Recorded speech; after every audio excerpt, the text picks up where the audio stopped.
The air was unusually still at the old garden bench, the one under the flame tree that Mira loved. Red petals drifted to the ground like soft goodbyes.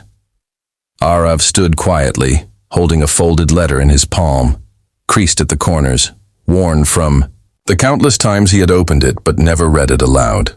It had been 3 years since Mira's last breath filled the room they once called home. They met on a rainy day. Arav had forgotten his umbrella. Mira, noticing him soaked, had simply smiled and said, "Come under mine, I don't bite." That was the beginning of everything. Her laughter sounded like music, and her eyes were filled with a kind of kindness he had never seen before. Arav, quiet and withdrawn, didn't know what to do with someone like Mira, but she knew exactly what to do with someone like him. They talked for hours that day, standing beneath a single umbrella. He told her about his love for books and photography. She told him about her dreams of painting cities in colors no one had imagined. Her words were like sparks, and slowly, Arav found himself drawn to her world, a world bursting with warmth, creativity, and life. Love bloomed in small moments, in the way she brewed his tea just right, in the way he always carried a handkerchief because she cried at sad movies, in the way their silences became conversations. When Arav lost his father, Mira didn't say much. She just held his hand and stayed. And when Mira failed her design exam, Arav brought home canvases and brushes and whispered, "Paint your own test. I'll grade it." They built a life in a modest apartment, walls covered in art and bookshelves overflowing. Mornings began with soft music and ended with shared stories in the kitchen. Friends said they were opposites. Maybe they were.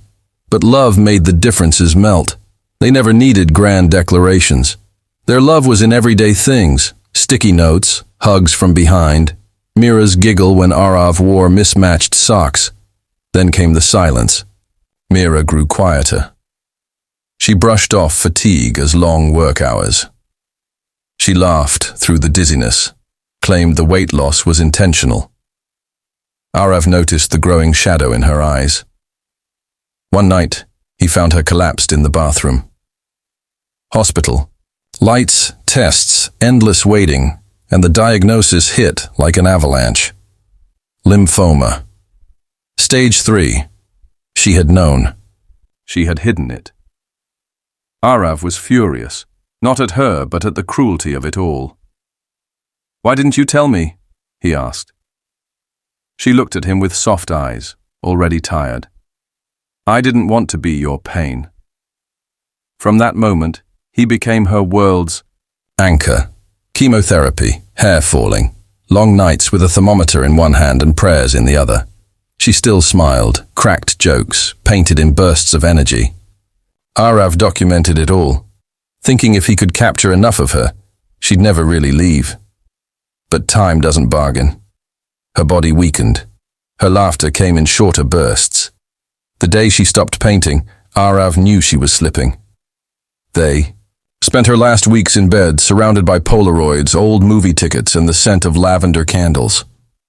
She would trace his face with fragile fingers and whisper, "One lifetime isn't enough, Arav.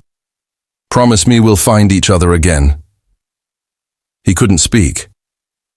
He just kissed her knuckles and memorized the sound of her breathing. Her final night was gentle.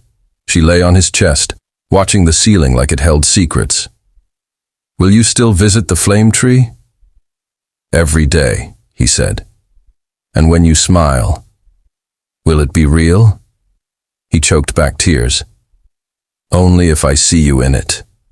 She was gone before sunrise. The house felt hollow after. He packed away her clothes but left her art untouched. Her voice lived in voicemails. Her laughter hid in the wind chimes. He couldn't sleep on their bed, couldn't make tea without hearing her humming. He visited the flame tree every evening, sat on their bench, read her letters. He kept one unopened, her last one. The one she had tucked inside the drawer labeled, "For Arav when he forgets how to smile." Years passed like drifting snow. Arav moved cities but carried her in every room he lived. He dated once, briefly.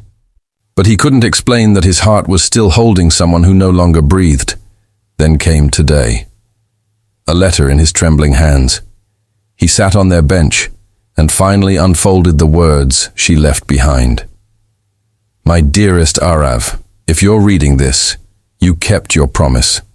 You came back to the place where our laughter once danced on petals and time slowed down. I knew you would. You always listened better with your heart than your ears. Don't hold your sadness like a secret, love. Let it pour. Cry until you forget the sound of it, then smile again. Not for me, but because that's who you were when you loved me best. You once said I brought the color. But Arav, it was you who gave me a reason to paint. Your love made life brighter, even as it faded from me. Remember the day we danced in the kitchen? Your off-key singing? I laughed so hard I dropped the flower. Remember our midnight walks? The street dog you named Captain? He followed us for a week. Hold those. Not the hospital beeps. Not my fading. Just the moments that made us. You gave me a lifetime in borrowed years. And now I want you to live. Really live. Find joy. Even if it feels like betrayal. It's not. I'll cheer for you with every sunrise. I buried my smile next to yours. Not because I lost it, but because it always belonged to you. Dig it up when you're ready. With all the love in every lifetime, Mira Arav closed his eyes. The breeze picked up, carrying the scent of jasmine and something warmer. Peace, perhaps. And for the first time in 3 years, he smiled. Real, shaky, but his own. Not because the pain was gone, but because the love still lived. He looked at the flame tree, petals still falling.